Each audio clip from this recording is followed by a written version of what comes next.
উত্তর চব্বিশ পরগনার বসিরহাট থেকে আমার কাছে একজন কোমরে ব্যথার পেশেন্ট এসছেন। ওনার কমপ্লেন হচ্ছে বিগত ওনার 2008 থেকে কোমরে ব্যথা দু পা দিয়েই হয়, মাঝে মাঝে ডান পায়ে হয়, মাঝে মাঝে বাঁ পায়ে হয়। রিসেন্টলি ওনার একটা সমস্যা হয়েছে, কোমরে ব্যথার সাথে সাথে ওনার ডান পায়ে নামছে না, বাঁ পায়ে নামছে।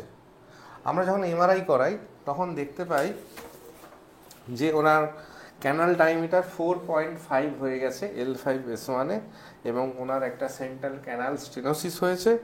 এই জন্য ওনার একটা লস অফ লাম্বার কার্ভেচার হয়েছে, এবং L4 L5-এর মধ্যেও ওনার ক্যানাল ডায়ামিটার 8 হয়ে গেছে। আমি যখন প্রথম আইলা ঝড়টা আসে সেই সময় আমি একবার ধানের বস্তা তুলতে গিয়ে আমার কোমরে ভীষণভাবে চোট পাই। এটা ছিল 2008 সালে। তো সেই সময় আমি প্রায় পাক্কা 15 দিন তো ফার্স্ট টাইম একদম ফুল বেড রেস্টে চলে যায়। তারপরে দিনের পর দিন আমি কিন্তু মানে আস্তে আস্তে খারাপ হতেই থাকে। কখনো ব্যথা ভালো থাকে, কখনো ঠিক হতে থাকে, কখনো ব্যথা ভালো থাকে, ঠিক হতে থাকে। এটা লাস্ট এসে আবার 2023 সালে আমি আবার যখন প্রচন্ড পরিমাণে অসুবিধা হয় তখন আমি আবার একবার এমআরআই করি। এমআরআই করার পরে কি আমাকে বলে সাজেস্ট করা হয় যে আপনি সার্জারিতে যান।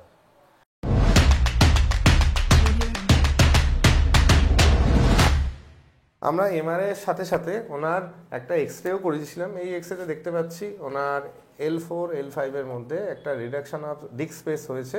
মানে হচ্ছে L4 এবং L5 এবং S1-এর মধ্যে যে ডিস্ক থাকে সেটা বাল্জ হয়ে গেছে। এই বাল্জের জন্য ওনার ব্যথাটা হচ্ছে। আমরা এপি ভিউতে দেখতে পাচ্ছি তেমন কোনো সমস্যা নেই। যখন আমরা ল্যাটারাল ভিউতে দেখেছি তখন জেনারেলি এইভাবে লাম্বার স্পাইনটা থাকা উচিত। ওনার ক্ষেত্রে কি হয়েছে, এইভাবে স্ট্রেট হয়ে গেছে। তার মানে হচ্ছে ওনার লাম্বার লডোসিস, মানে যে আমাদের এই কার্ভটা থাকে সেটা ওনার লস হয়েছে। এই জন্যই ওনার কোমরটা অনেকটা সোজা হয়ে এসছে, যেটা কোয়াইট রিভার্সেবল। এটা অনেকটাই ঠিক হয়ে যায়।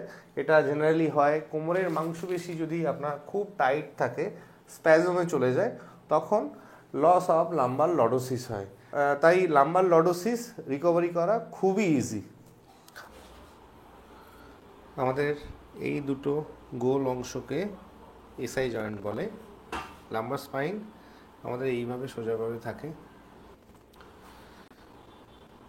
এখানে L5 ভার্টিব্রা, এখানে L4 ভার্টিব্রা আছে। L3 ভার্টিব্রাটা এইভাবে থাকে, L2 L1। তো দেখতে পাচ্ছেন এই দুটো যে গ্যাপ অনেকটা বেশি। এখানের মধ্যে গ্যাপটা দেখুন অনেকটাই কম। ওনার ক্ষেত্রে কি হয়েছে, স্যাক্রামটা আমাদের এভাবে আছে, S1 ভার্টিব্রা এটা, L5 এবং S1-এর মধ্যে একটা ডিস্ক বাল্জ হয়েছে। এই জন্য ওনার এবং পস্টেরো সেন্ট্রাল ডিস্ক বাল্জ হয়েছে, সেই জন্য দু পা বরাবর ব্যথাটা এইভাবে নেমে আসে। এটা L5 এবং S1-এর মধ্যে একটা সম্পর্ক দেখালাম। এবার দেখাবো L4 L5-এর মধ্যে। যেহেতু দেখতে পাচ্ছি এই গ্যাপটা অনেকটাই কম এই গ্যাপগুলোর তুলনায়, তো সেই জন্য এখানের মধ্যেও যে নার্ভটা বেরিয়েছে সেটা ওনার কম্প্রেশন হচ্ছে। সেই জন্য এধার দিয়েও ওনার একটা ব্যথা দু পা দিয়ে নেমে যাচ্ছে। কোনো সময় একসাথে থাকে ব্যথাটা, আবার কোনো সময় ডান দিকে বেশি বাঁ দিকে কম, অথবা বাঁ দিকে বেশি ডান দিকে কম। আপনাদের আমি ছবি এঁকে বোঝালাম যে ওনার সমস্যাটা কি হয়েছে। তো দেখুন আজকে এই ভিডিওতে এই সমস্যাটাকে আমরা কিভাবে দূর করছি তাড়াতাড়ি। আমরা এখানে ম্যানিপুলেশন করছি, ব্রিদ ইন ব্রিদ আউট।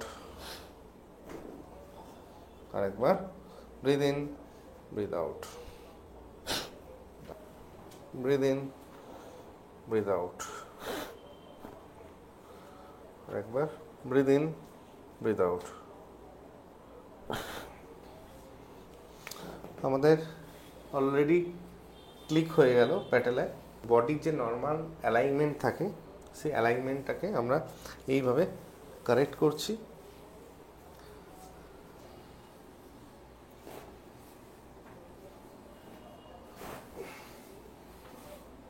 ঠিক আছে, পুশ করুন। 1 2 3 4 5 ছেড়ে দিন। এটাকে বিএলআর টেকনিক বলে। 1 2 3 4 5। ওনার হ্যামস্ট্রিংয়ে একটা টাইটনেস ছিল এবং পার্টিকুলারলি এই দুটো জায়গাতেও একটা আনইজি ফিলিং ছিল। তো দেখুন এই আনইজি ফিলিংটা ম্যানুয়াল রিলিজের মাধ্যমে কিভাবে রিজলভ করছি। তো দেখতে পাচ্ছি অলরেডি ওনার ইন্টারনাল রোটেশন কম, মানে হচ্ছে পাটা এদিকে কম যাচ্ছে, এই দিকেরও দেখুন কম যাচ্ছে এবং এটা এতটা আছে, এতটা যাওয়া দরকার। দেখুন গোটা শরীরটা ওনার চলে আসছে এটা করার জন্য। এই জন্য হিপ জয়েন্টে একটা টাইটনেস ডেভেলপ করছে। আমি এক্সটার্নাল রোটেশন করছি, আবার ইন্টারনাল রোটেশন অফ হিপ করছি। যারা ফিজিওথেরাপিস্ট আছেন তারাও এটা দেখতে পারেন, যারা যোগা থেরাপিস্ট আছেন তারাও দেখতে পারেন। এটা খুবই ভালো একটা প্রসিজার। এই প্রসিজারে আপনার হিপ জয়েন্টের টাইটনেস এবং এখানে আনইজিটা খুব তাড়াতাড়ি কমে যায়। হ্যাঁ, টিপলে ব্যথা কোথায় লাগছে? ওই যে লাগছে। এটাই লাগছে না, একটু আগে লেগেছিল। এইটা? হ্যাঁ হ্যাঁ হ্যাঁ, ঠিক আছে। নেক্সট আমরা রিলিজ করার পর এমইটি টেকনিক করব ফর পাইরিফর্মিস। আপনি পাটাকে ভেতরের দিকে পুশ করুন, খুব জোরে না, একদম মাইল্ড এফোর্ট। 1 2 3 4 5 6 7 8 9 10 ছেড়ে দিন, আবার পুশ 1 2 3 4 5 6 7 8 9 10 এগেন। জাস্ট ট্রাই করুন 1 2 3 4 5 6 7 8 9 10 রেস্ট। আগে থেকে ওনার টাইটনেস একটু ডেভেলপ হয়েছে এবং এখানকার মধ্যে যে ইরিটেশনটা ছিল সেটা এখন আমরা একটু চেক করব। এটা বেশি তো একটা নিডল ইনসার্ট করছি, এটাকে ড্রাই নিডলিং বলে।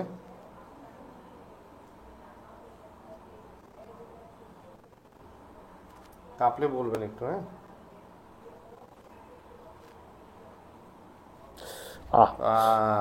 Nice, very nice.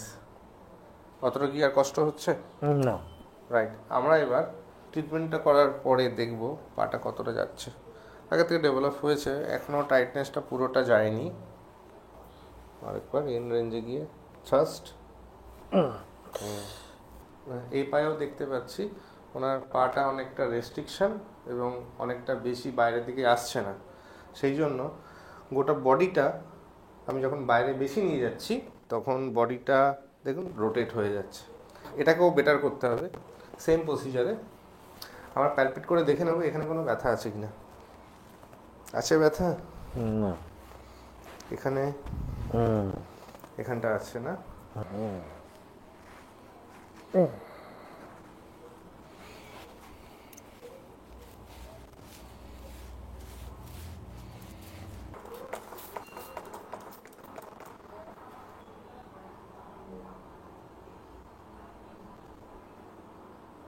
আগে এখানে টাইটনেস লাগছিল ওনার, এখন ডেভেলপ হয়েছে, আরও ডেভেলপ করাবো। আপনি আমার হাতে পুশ করবেন 1 2 3 4 5 রেস্ট, আবার 1 2 3 4 5 রেস্ট। আমরা একবার ফাইনাল রিটেস্ট করে নেব। তো এখন দেখতে পাচ্ছি একটা বেটার। এখনও কিছু রেসিডুয়াল সমস্যা আছে, পুরোপুরি যদি হয় তাহলে জেনারেলি এরকম হয়। এটা এক্সারসাইজ করতে হবে, এক্সারসাইজ করলে এটা ডেভেলপ হয়ে যাবে। নেক্সট আমরা এখানে কাপিং থেরাপি করব।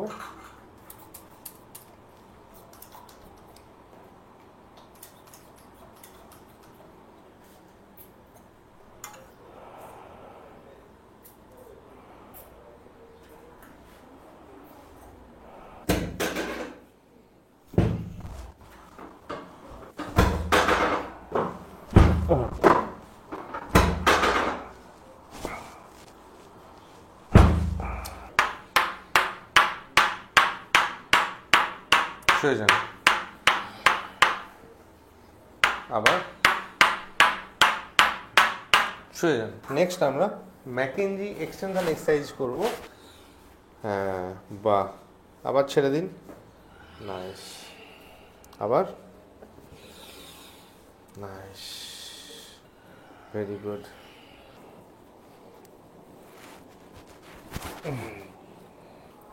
শ্বাস নেবেন, ছেড়ে দেবেন, সোজা হয়ে যান একটু।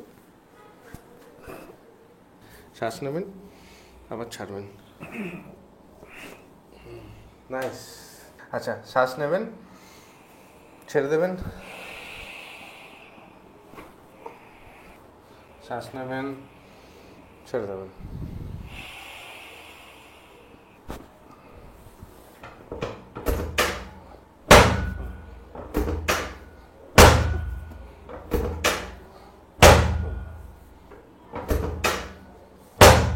Nice.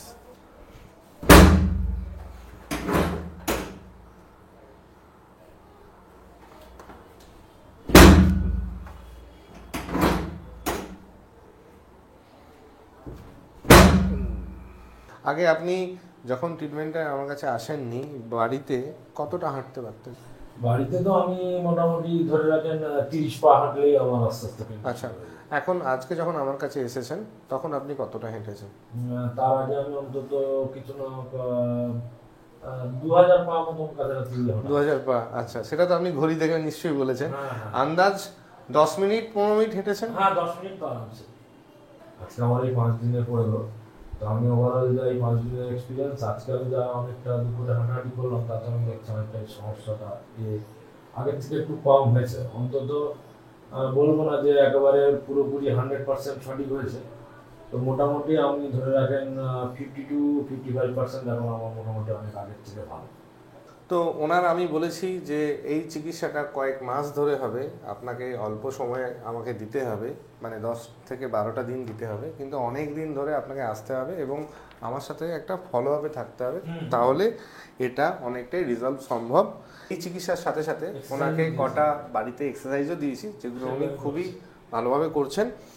আর এনার ক্ষেত্রে এই চিকিৎসাটাই দরকার ছিল, তবে সব কোমরে ব্যথার পেশেন্টের ক্ষেত্রে এই চিকিৎসা যে লাগবে তার কথা নয়। অন্য অনেক চিকিৎসা আছে, সেই চিকিৎসাও করালে কোমরে ব্যথা ঠিক হয়, কিন্তু ওনার ক্ষেত্রে যেহেতু এক্সট্রিম একটা এক্সক্রুটিং পেন হয়ে গেছিল এবং ওনার পেলভিসটার অ্যাসিমেট্রি হয়ে গেছিল, সেই জন্য এই চিকিৎসাটার মাধ্যমে উনি 5 দিনের মধ্যেই 50 to 55% মতো বেটার হয়ে গেছেন। তো আশা করছি এই চিকিৎসা কমপ্লিট হওয়ার পর আমরা আরেকটা নেক্সট ভিডিও বানাবো, আপনারা সেখানে জানতে পারবেন যে আলটিমেটলি ওনার সমস্যাটা কোথায় গিয়ে দাঁড়ালো। আর কথা না বাড়িয়ে এই ভিডিওটা এখানেই শেষ করছি। যদি আপনাদের মনে হয় যে আপনাদের এই ভিডিওটা অনেকটা উপকারী লেগেছে, তাহলে কমেন্ট করে অবশ্যই জানাবেন, এবং আপনাদের পরিবারে যাদের ঘাড়ে ব্যথা বা আপনাদের বন্ধুদের যাদের ঘাড়ে ব্যথা হচ্ছে, তাদেরকে এই ভিডিওটা শেয়ার করে আপনি হেল্প করতে পারেন। আর কথা না বাড়িয়ে এখানেই শেষ করছি, ভালো থাকবেন। আর এই ভিডিওটা আপলোড করতে পারি তো? হ্যাঁ। আচ্ছা।